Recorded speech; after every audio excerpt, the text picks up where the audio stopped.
Assalamu alaikum viewers and welcome back to my channel Study Law with Bushra.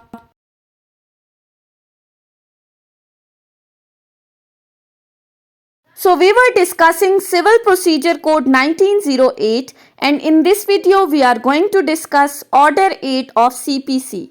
But before starting the discussion, I request you all to please subscribe to my channel and don't forget to press the bell icon for latest updates. Do share this video with your friends and don't forget to comment your feedback. So let's move towards the discussion.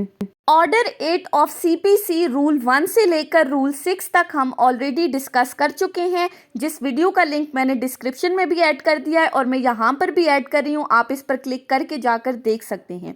आज की इस video में हम start करेंगे rule 7 से।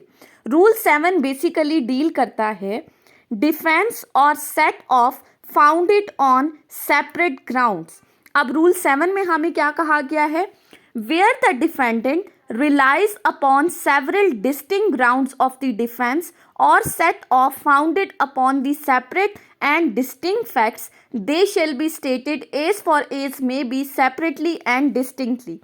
अब defendant अपनी written statement submit करता है, उसके अंदर वो किन फैक्ट्स को डिनाई कर रहा होता है जो प्लेंटिफ ने अपनी प्लेंट में क्लेम किए हैं। लेकिन यहाँ पर रूल 7 कह रहा है कि रूल 6 में जो सेट ऑफ की बात हमने की है कि अगर न्यू ग्राउंड है, सेट ऑफ अगर डिफेंडेंट क्लेम कर रहा है अपनी रिटन स्टेटमेंट के अंदर, अगर वो कोई नया ग्राउंड उठा रहा है, किसी नए फैक्ट को उठा रहा है, क्लेम कर रहा है अगेंस्ट द प्लेंटिफ, तो ऐसी सूरत में अगर तो वो डिफेंस डिफरेंट ग्राउंड्स के ऊपर रिलाई कर रहा है तो इसने अपनी रिटन स्टेटमेंट के अंदर उन तमाम ग्राउंड्स को सेपरेटली एंड डिस्टिंक्टली मेंशन करना है। सिंपली रूल 7 ये था। उसके बाद आ जाते हैं रूल 8 के ऊपर। अब रूल 8 बेसिकली किस चीज़ को डील कर रहा है? रूल 8 डील कर रहा है new ground of the defence. अब ये new ground of the defence से क्या मुराद है?